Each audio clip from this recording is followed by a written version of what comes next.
Cuando lo consideres oportuno, si lo consideras oportuno, ¿qué es lo que sucedió aquel día en casa de tu madre cuando tenías 15 años? Pues no lo sé, lo mismo el día que llegue y que me plantee hablar de mi vida. A ver, está contado en una sentencia judicial. Ya, ese es el problema. Ahí has dado la clave. Ahí has dado la clave. Pero bueno, referente al vídeo, porque no quiero pronunciar ese tema, porque sabéis que no quiero hablar ni de ese tema, de otras muchas cosas, porque he decidido hacerlo de otra manera. ¿Pero tú entiendes que yo te tengo que preguntar? Por supuesto. Tienes todo el derecho del mundo a no responder. Es más, lo entiendo y te lo agradezco, porque así se demuestra que estoy aquí expuesta a cualquier tipo de pregunta y que no veto ni a nada ni a nadie. Las preguntas siempre te las vamos a hacer con el máximo de los respetos. Así que lo entiendo perfectamente y lo agradezco. Pero respondiendo al vídeo, solamente voy a contestar a una cosa, y es: nunca he hablado de mi vida porque, por lo que he explicado antes, por el respeto a mi madre y porque me da vergüenza ajena tener que contarle al mundo mis vivencias. Por eso nunca lo he hecho. Y tengo 26 años, sí, y la verdad que puedo decir que después de todo lo que me toca... Es que no sé las cámaras. Ahí la de la Vale, 5. perdón. Que después de todo lo que me toca vivir, escuchar, creo que los 26 años que tengo los tengo bastante bien puestos y poco más tengo que decir. Que cada uno siga hablando lo que quiera. ¿Cómo? Lo que le están diciendo, lo que le están haciendo. Y ella tiene que seguir para adelante, ella tiene su vida, tiene 25 años y tiene que mantenerse al margen. Ella no sabía absolutamente nada. No lo sabía. Y solo quería darle un beso muy grande, Rosita. Que te amo, que estés tranquila, que no te preocupes, que todo esto pasa. Cuando lo consideres oportuno, si lo consideras oportuno, ¿qué es lo que sucedió aquel día en casa de tu madre? Arde la pólvora familiar más explosiva de nuestro famoseo. Te sitúo, noche cerrada, apenas un par de farolas tristes alumbrando surtidores vacíos, y en mitad del asfalto, Rocío Carrasco, su hija Rocío Flores y su hijo David Flores apretados a un par de maletas improvisadas. No esperan un taxi cualquiera, aguardan con el corazón en la boca a Carmen Ortega y a su marido Aniceto, la cuñada y el cuñado de José Ortega Cano, que llegan con el coche en marcha porque el tiempo vuela cuando dentro de casa retumba la voz desatada de Fidel Albiac. Para entender la magnitud del bombazo, hay que retroceder unas horas. Chipiona amanecía revuelta porque tocaba recordar a la más grande, a Rocío Jurado, su 19 aniversario luctuoso, 19 años ya, dicho pronto. Y como cada junio, la asociación que preside Gloria Camila organizaba misa, ofrenda floral y un almuerzo de familia en el restaurante de la playa Cruz del Mar. Hasta aquí, la postal parecía de manual, flores blancas sobre el mármol, aplausos sentidos y esa mezcla de nostalgia y orgullo que tanto gusta en la Costa de la Luz.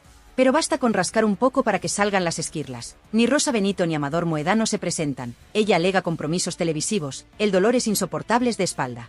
Lo que nadie confiesa es que, en realidad, evitar cruces incómodos con Rocío Carrasco y su marido resulta un salvavidas para más de uno. Porque, ojo, en Chipiona ya corría el run run de que algo gordo estaba a punto de destaparse. La chispa definitiva la encendió Jesús Manuel Ruiz, periodista de pelo en pecho que no se corta ante nadie, lanzando un titular afilado como navaja. Carmen Ortega destapa la huida secreta de Rocío Carrasco y sus hijos por culpa de Fidel Albiac. Medio plató se quedó mudo, el otro medio empezó a llamar a contactos. Y es que Carmen, lengua desatada, había dejado caer durante el almuerzo que ella y su marido fueron testigos directos, no una, sino varias veces, de esa fuga nocturna camino de la gasolinera. Imagínate el revuelo cuando describe a Rocío Carrasco, en bata y zapatillas, empujando a los niños fuera de casa mientras Fidel descarga furia contra muebles, puertas y lo que se cruce. Aquí no hablamos de discusiones de pareja al uso.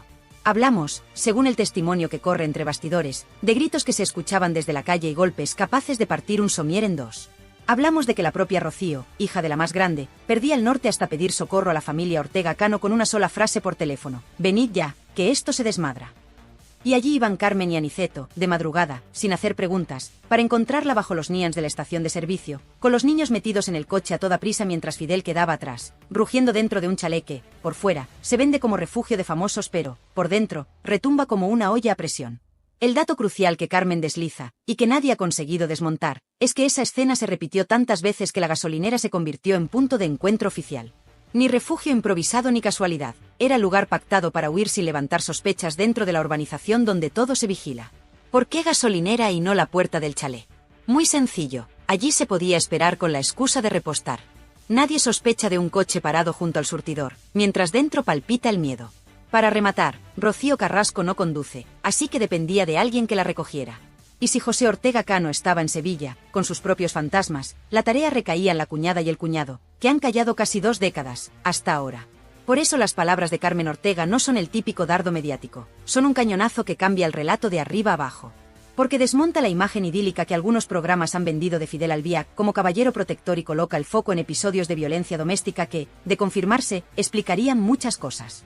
Por ejemplo, explicarían por qué Rocío Flores, aquella mañana del famoso Mandarina Hate que acabó en los juzgados de menores, estalló contra su madre.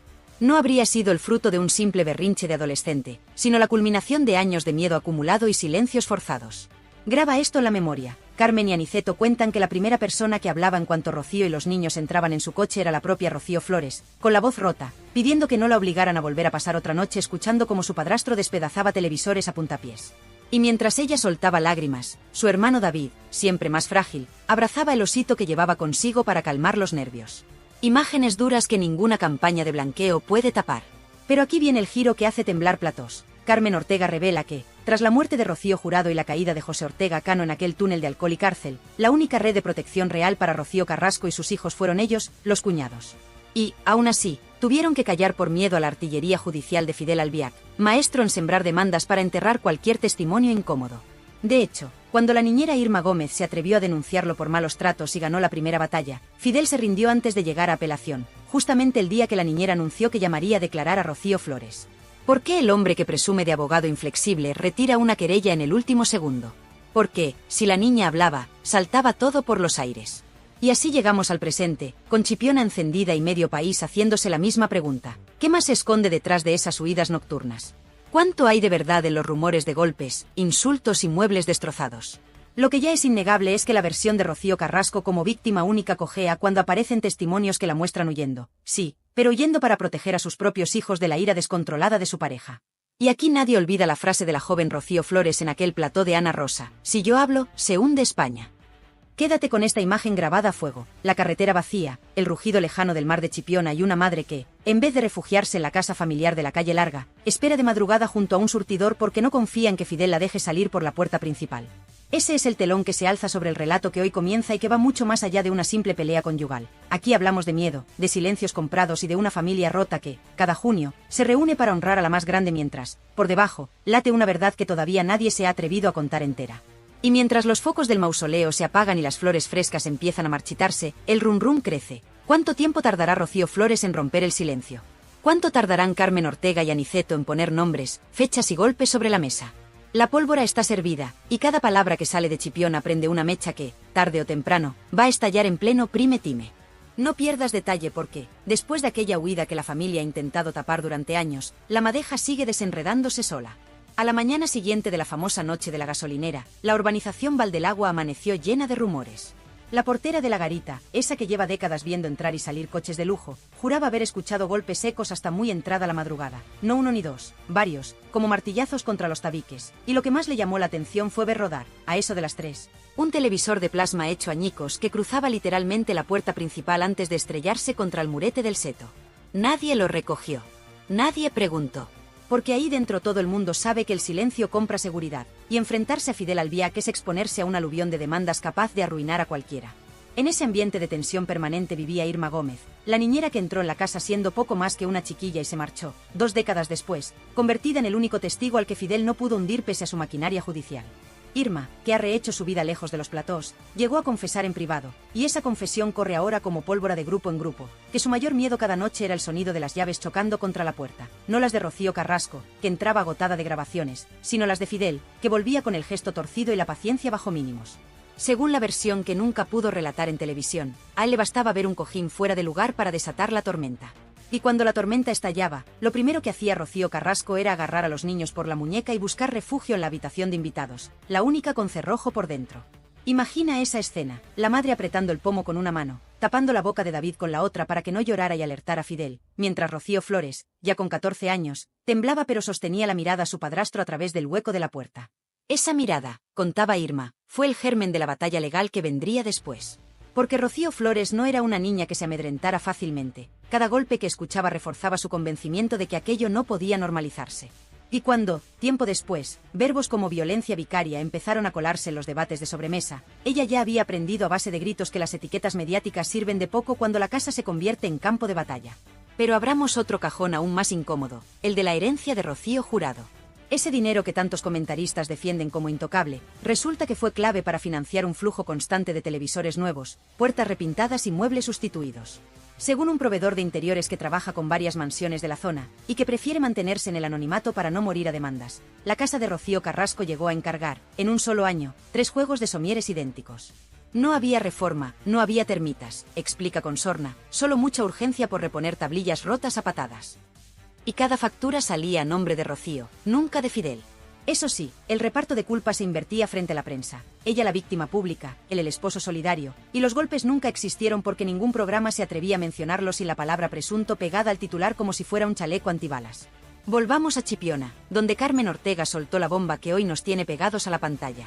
Lo hizo con un vaso de fino en la mano y una media sonrisa que decía sé mucho, pero cuento poco. Quizá fue la frustración de ver a Rocío Carrasco ausente, o tal vez el hartazgo de callar tanto tiempo. Lo cierto es que soltó la frase que ya se ha convertido en meme entre quienes siguen este culebrón. Si Aniceto y yo habláramos, se caía el decorado entero. No exageraba. Porque Aniceto conserva, en el cajón de una cómoda vieja, los partes de asistencia psicológica que tuvo que pedir para sus propios hijos después de una madrugada de gritos llegada a sus oídos por el altavoz del Manos Libres. Era Rocío Carrasco suplicando que alguien les cobijara. Ese documento, sellado por un gabinete privado de Sevilla, recoge textualmente el ataque de nervios de la menor que acompañaba a Carmen en el coche aquella noche. Temor generalizado a que, el señor de la casa, venga a buscarme y me haga daño. Atemorizada, con 10 años y sin relación directa con Fidel, pero consciente de la fama que al hombre le precedía. La historia no termina en esa huida. Tras la disolución del escándalo inicial, Fidel activó su defensa habitual: sembrar dudas sobre las fuentes, acusar de conspiraciones familiares y colgar la etiqueta de mercenarios de Telecinco a quien osara levantar la voz. Nada nuevo. Lo nuevo llega cuando descubrimos que, a la chita callando, varios exempleados de mantenimiento, fontaneros, pintores, electricistas, han comenzado a cruzar llamadas porque sabían que compartían anécdotas parecidas: muebles destrozados, cristales en la piscina, órdenes de no abrir la boca bajo amenaza de no cobrar la factura. ¿Quién hacía los encargos? Nunca Rocío. Siempre Fidel, o su hombre de confianza, un abogado de despacho pequeño al que los proveedores ya conocen por el mote de póliza, porque antes de firmar la orden de reparación te planta un contrato de confidencialidad más largo que una novela. Y, sin embargo, esa red de miedo empieza a resquebrajarse. La chispa ha sido el testimonio de Irma, que, lejos de buscar platós, ha declarado en privado su intención de apoyar cualquier causa que permita, de una vez por todas, que Rocío Flores relate la verdad completa. Porque, y aquí viene la parte que nos acelera el pulso, existe una nota interna de la Fiscalía de Menores de aquel entonces en la que se menciona, de pasada, la conveniencia de escuchar a la menor RFM sobre episodios de violencia intrafamiliar que ella insinúa haber presenciado. Esa nota se archivó cuando la causa quedó en nada, pero hoy, con la presión mediática en máximos y la sociedad mucho menos tolerante a los silencios de antaño, podría reabrirse en cuestión de días si alguien aporta pruebas frescas. Y pruebas hay: los partes de urgencias que nunca se hicieron públicos, las fotos borrosas del ojo morado que Maciel juró haber visto y, sobre todo, las grabaciones de seguridad de la gasolinera, que archivó la empresa propietaria porque nadie se las reclamó en su momento. En este punto es inevitable preguntarse cómo reaccionará Rocío Carrasco cuando la evidencia se acumule sobre la mesa y ya no baste con señalar a Antonio David como el gran manipulador. Porque el gran pecado de esta historia no es haber tenido una pareja violenta, eso le puede pasar a cualquiera, sino haber permitido, con tal de defender a ese hombre, que la versión oficial convirtiese a la niña que lo vivió todo en la gran villana del cuento. Y esa herida, a base de años de silencio, se ha gangrenado. Rocío Flores dio un paso atrás, y, aún así, fue aplastada en platós por tertulianos que nunca pisaron Valdelagua y jamás escucharon retumbar un somier a las 3 de la madrugada. Atención, porque lo que viene es aún más delicado. Hay un policía en excedencia, vecino de la urbanización, que ha empezado a filtrar datos de las llamadas de emergencia registradas en el área durante aquellos años. No puede enseñar el informe completo, pero adelanta que hay patrones de altercados nocturnos coincidentes con el número exacto de veces que Carmen y Aniceto dicen haber intervenido. Esa pieza, si termina en un juzgado, puede dinamitar la imagen pública de Fidel de una forma que ni él ni su legión de abogados serán capaces de contener con papeles. ¿Responderá con nuevas demandas? Probablemente. ¿Callará Rocío Flores para siempre? Improbable. La balanza por fin se inclina a su favor, y la oportunidad de limpiar su nombre pesa más que el miedo. Si el caso se reabre, veremos desfilar a más de uno por los pasillos de los juzgados de Alcobendas, y esta vez las cámaras no podrán esconderse detrás del rótulo presunto. Porque la verdad, Cuando lleva años encerrada, sale descontrolada, y el escándalo que empezó en una gasolinera desierta amenaza con estallar ahora delante de toda España. ¿Te das cuenta del silencio que se extiende cada vez que alguien pronuncia Valdelagua en un plató de televisión? Ese nombre, que suena a urbanización pulida y feliz, se ha convertido, sin que nadie lo admita en público, en sinónimo de miedo y secretos mal enterrados. Mientras las cámaras enfocan su fachada impecable, por dentro se cuece una guerra fría que ya ha puesto en pie de alerta a medio Madrid.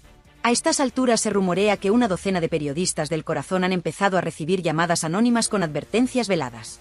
Deja el tema o te vas a arrepentir. ¿Quién está detrás? Todo apunta a la misma mano, Fidel Albiac. Pero empecemos por el principio de esta nueva tormenta. El lunes, primera hora, la productora más famosa de los pasillos de Telecinco recibe un sobre marrón sin remitente.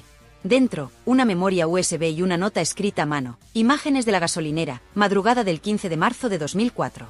No miréis para otro lado.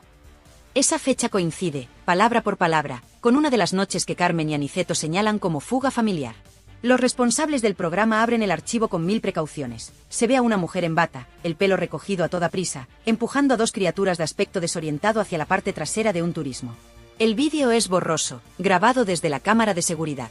Aún así, la figura encaja con Rocío Carrasco, y no hay margen de duda sobre la presencia de menores. Mes y modelo del coche cuadran con el que conducía entonces Aniceto. El metraje dura menos de 3 minutos, pero basta para que el director de contenido se lleve las manos a la cabeza. Emitirlo sin difuminar a los niños sería un delito, pero ocultarlo haría saltar por los aires la credibilidad de todos los que han sostenido, durante años, que aquello fue una simple bronca doméstica. En paralelo, la familia Moedano mueve ficha.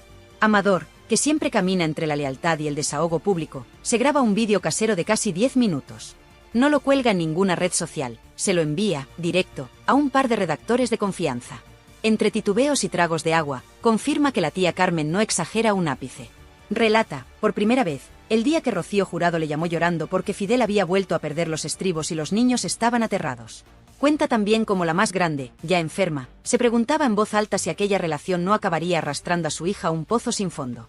Ese testimonio, guardado hasta hoy en un cajón, destroza la imagen de armonía familiar que algunos tertulianos pretendían defender a capa y espada. Y aquí entra el elemento que nadie esperaba. Gloria Camila da un paso al frente y decide romper la tregua que mantenía con su hermana. Lo hace en un directo improvisado, sin maquillaje, con la voz temblorosa.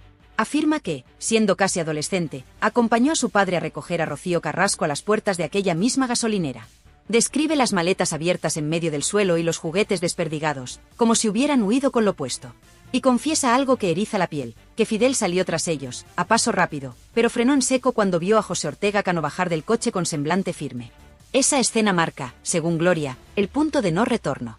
Porque, dice ella, si mi padre no hubiera estado allí, no sé cómo habría terminado todo aquello. Las declaraciones llegan como un misil a la oficina del abogado que lleva años blindando la reputación de Fidel.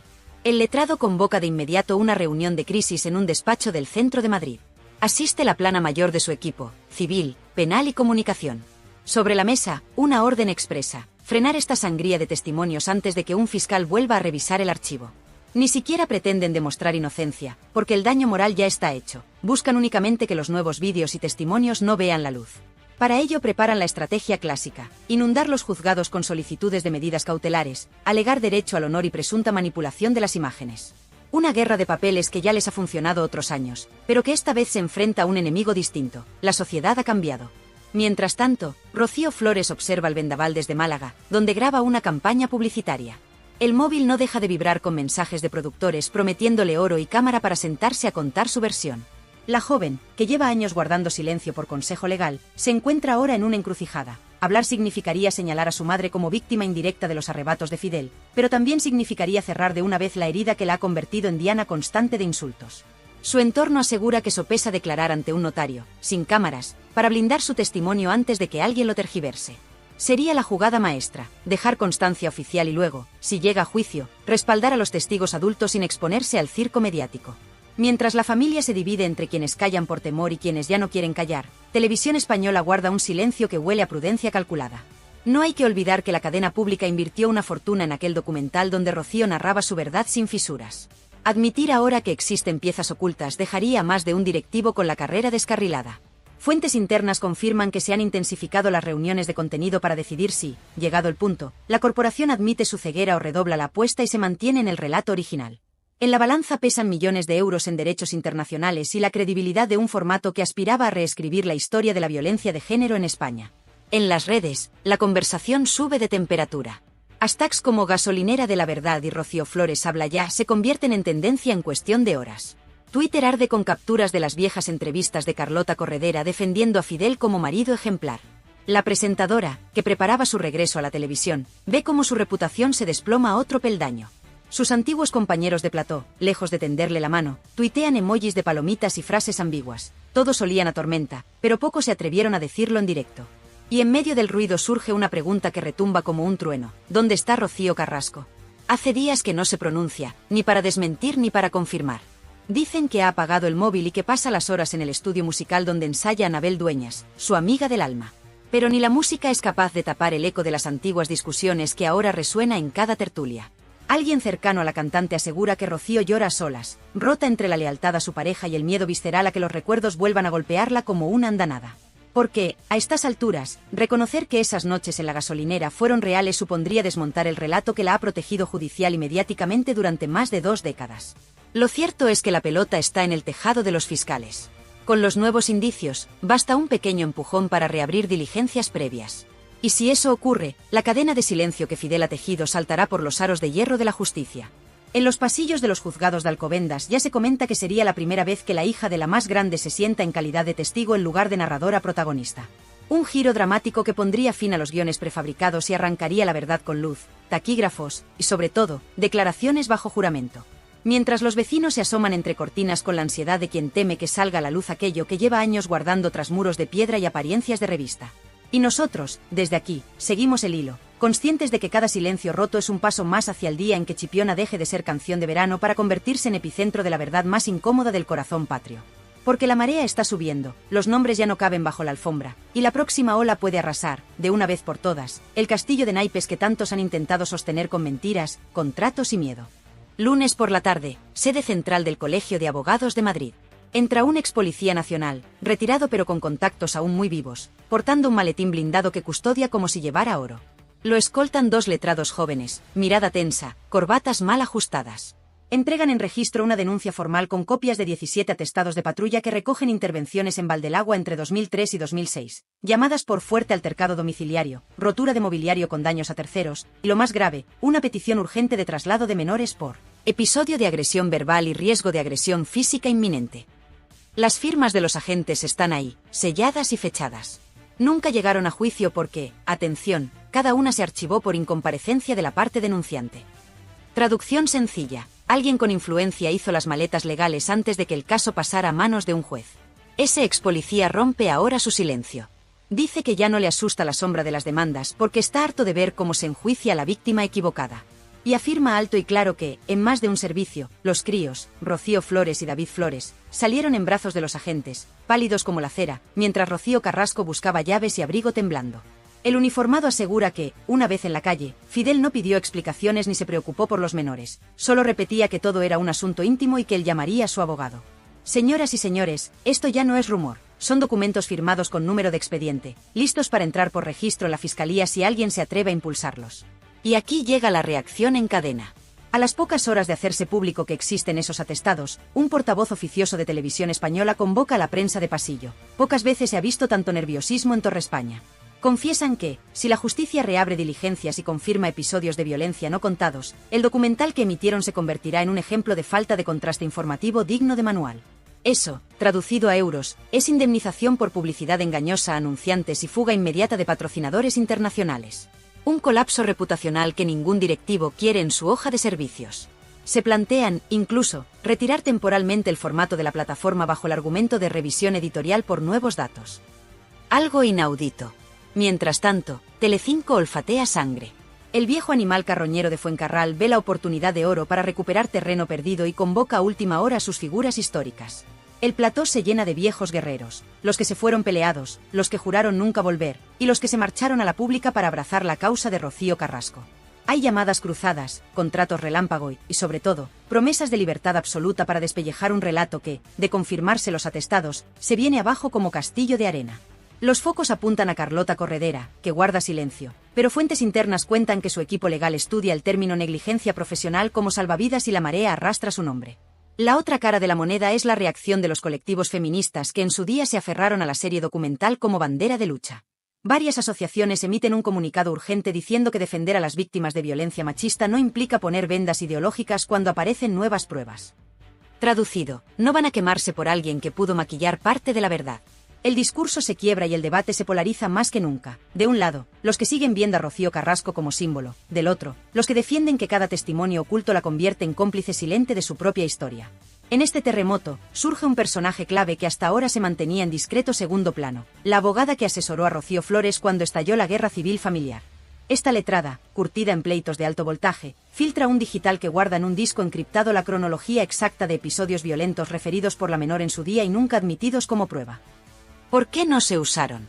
Porque, asegura, la presión mediática ya había etiquetado a Rocío Flores como agresora de su madre. Esa carpeta, señoras y señores, podría ser la llave que gire la cerradura de la hemeroteca judicial.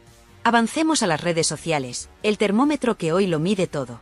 Hashtags como almohadilla Fidel se acabó y almohadilla Rocío Flores cuenta ya baten récord de menciones. TikTok se llena de análisis de voz donde expertos en criminología desmenuzan el tono y las microexpresiones de Fidel durante sus escasas apariciones públicas. Conclusión viral: rasgos de personalidad controladora y pasivo-agresiva. ¿Científico? Quizá no. ¿Influyente? Bastante, porque la opinión pública ya huele a sentencia antes de que hable un juez.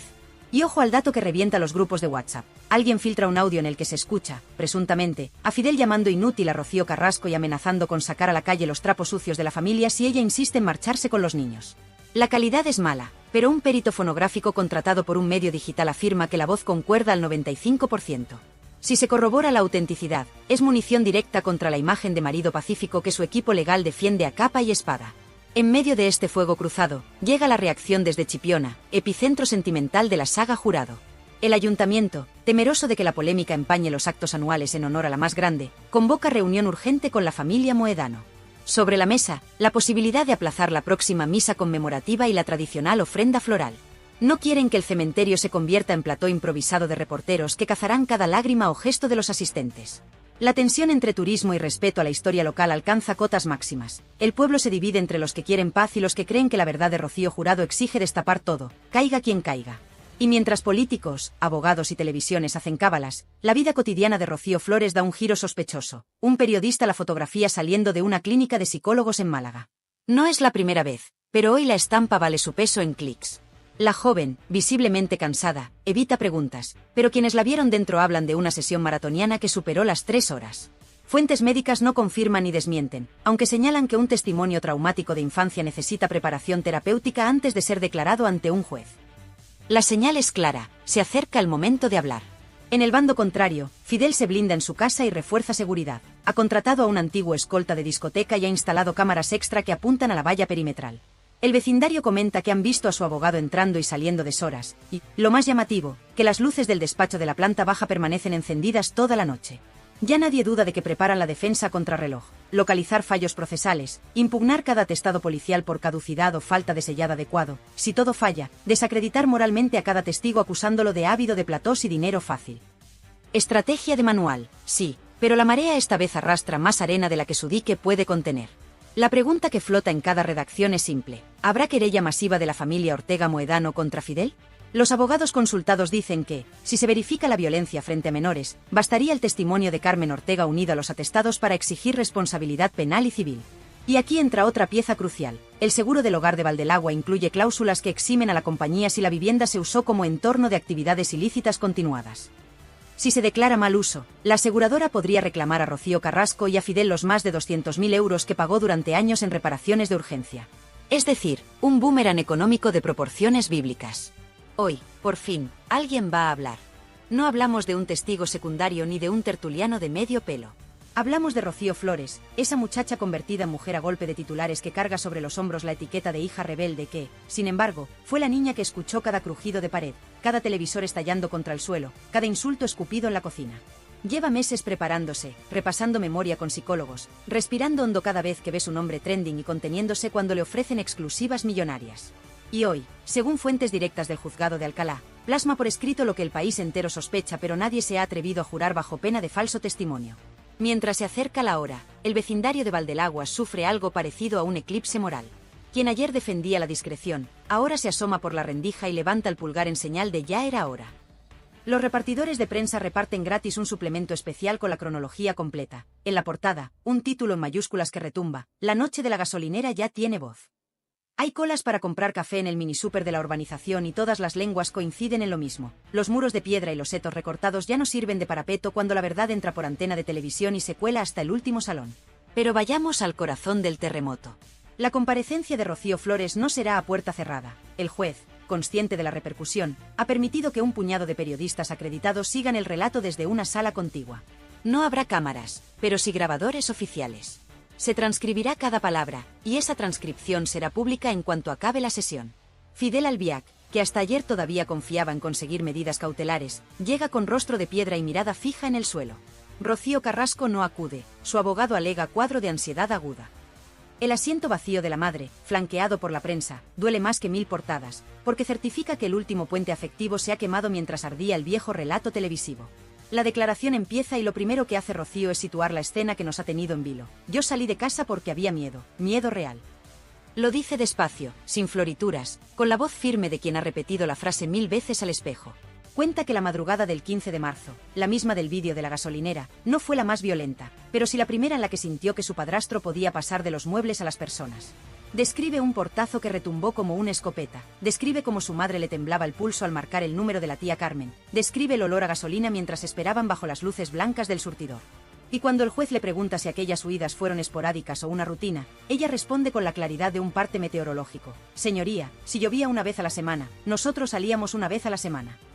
Silencio en la sala de prensa, suspiros contenidos, bolígrafos que se quedan sin tinta de tanto apuntar. La joven no se queda en la anécdota. Narra, una a una, las visitas de los agentes que hoy aparecen documentadas en los atestados. Recuerdo los botones dorados del uniforme, recuerdo la luz de la linterna en mi cara, recuerdo a mi hermano tapándose los oídos. Detalle tras detalle, coloca ladrillos en un muro que ni la mejor campaña de lavado de imagen puede derribar. El juez le ofrece agua cada 10 minutos. Ella niega, quiere terminar de una vez, cerrar 20 años de lumpia mental.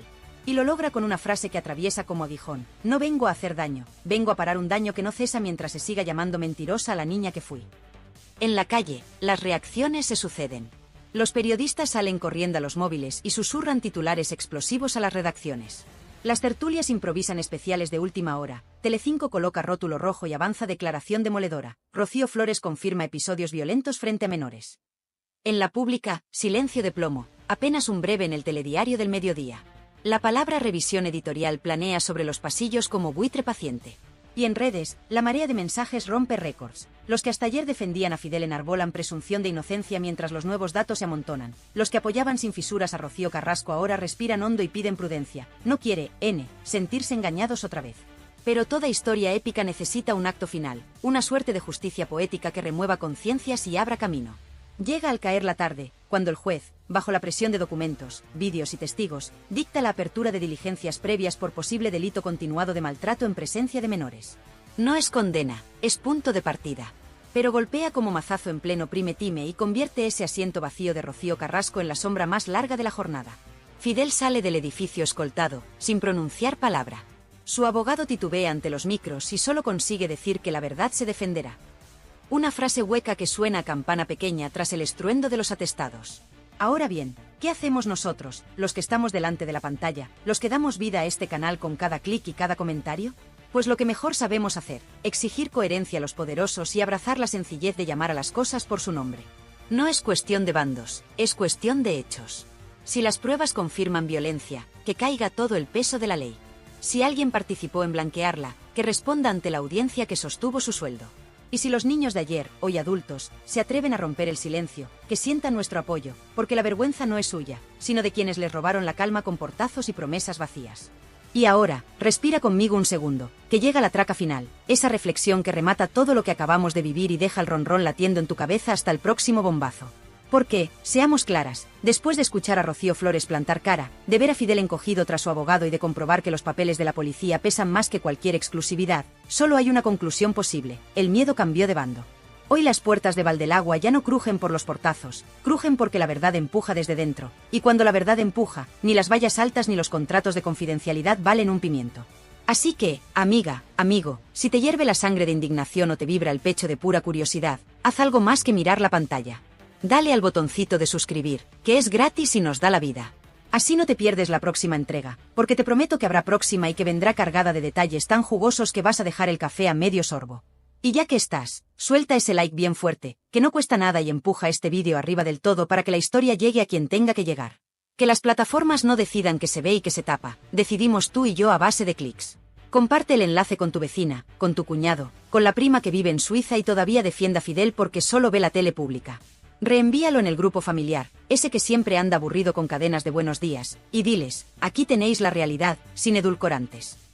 Y por supuesto, baja a la zona de comentarios y descárgate. ¿Qué opinas de la declaración de Rocío? ¿Crees que la tele pública retirará el documental? ¿Quién te parece más cínico, la presentadora que blanqueó la historia o el abogado que amenaza con demandas a todo el que respira? Cuéntamelo con tus palabras, que yo me paso a leer cada noche y respondo uno por uno, sin filtros ni asistentes de despacho. Y ojo, que esto no para aquí. Si quieres que no te pille el toro, activa la campanita, porque a la mínima que salte una filtración, un auto judicial o una foto nueva de la famosa gasolinera, aquí estaré como un resorte, encendiendo el micrófono para que seas la primera en saberlo. Porque este canal no vive de cámaras lentas ni de discursos vacíos, vive de la adrenalina del directo, de la cercanía y de la comunidad increíble que formamos juntos. Tú tiras del hilo, yo investigo, y entre todos desnudamos al rey, a la reina y a todo el cortejo de alabarderos que llevan décadas jugando con nuestra paciencia. Ahora, permíteme un puntito de humor, que tanta tensión deja el cuerpo agarrotado. Mandamos un cariñoso saludo a los abogados de guardia que ya estarán preparando el folio en blanco para la próxima amenaza formal. Venga, hombres de toga, afilen bien la pluma, que yo ya tengo las tintas recargadas y el respaldo de una audiencia que no se calla. Y, por si acaso, recordamos al señor Fidel que los somieres se compran una vez al año, no cada luna llena, y que un televisor no es balón de fútbol, por mucho que le guste practicar puntería. ¿Te quedas con ganas de más? Normal, porque lo de hoy es solo la antesala. En la próxima entrega tiraremos de un hilo que muchos creían enterrado, los mensajes de voz que circulan desde hace años entre antiguos empleados de servicio y que pintan un retrato todavía más negro del palacete. ¿Se perderán en el cajón del olvido o veremos al fin la luz de las grabaciones? Yo ya tengo los cascos puestos y el reproductor preparado.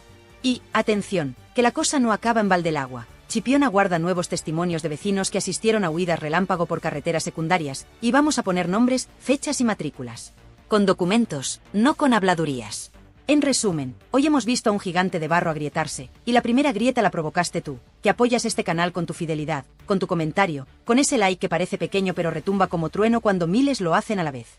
Así que no aflojes, que el final de la historia lo escribimos juntos. Suscríbete ya, comparte y comenta.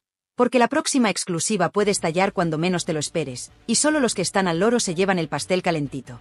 Y ahora sí, llegamos a la despedida épica, esa que se merece una ovación de balcón. Recuerda hidratarte, vigila tus somieres si tu pareja se altera y, sobre todo, no dejes que nadie silencie. Cuando lo consideres oportuno, si lo consideras oportuno, ¿qué es lo que sucedió aquel día en casa de tu madre cuando tenías 15 años? Pues no lo sé, lo mismo el día que llegue y que me plantee hablar de mi vida. A ver, está contado en una sentencia judicial. Ya, ese es el problema. Ahí has dado la clave. Ahí has dado la clave. Pero bueno, referente al vídeo, porque no quiero pronunciar ese tema, porque sabéis que no quiero hablar ni de ese tema, de otras muchas cosas, porque he decidido hacerlo de otra manera. ¿Pero tú entiendes que yo te tengo que preguntar? Por supuesto. Tienes todo el derecho del mundo a no responder. Es más, lo entiendo y te lo agradezco, porque así se demuestra que estoy aquí expuesta a cualquier tipo de pregunta y que no veto ni a nada ni a nadie. Las preguntas siempre te las vamos a hacer con el máximo de los respetos. Así que lo entiendo perfectamente y lo agradezco. Pero respondiendo al vídeo, solamente voy a contestar a una cosa, y es: nunca he hablado de mi vida por lo que he explicado antes, por el respeto a mi madre y porque me da vergüenza ajena tener que contarle al mundo mis vivencias. Por eso nunca lo he hecho. Y tengo 26 años, sí, y la verdad que puedo decir que después de todo lo que me toca... Es que no sé las cámaras. Ahí la de la Vale, 5. perdón. Que después de todo lo que me toca vivir, escuchar, creo que los 26 años que tengo los tengo bastante bien puestos y poco más tengo que decir. Que cada uno siga hablando lo que quiera. ¿Cómo? Lo que le están diciendo, lo que le están haciendo. Y ella tiene que seguir para adelante, ella tiene su vida, tiene 25 años y tiene que mantenerse al margen. Ella no sabía absolutamente nada. No lo sabía. Y solo quería darle un beso muy grande, Rorrita.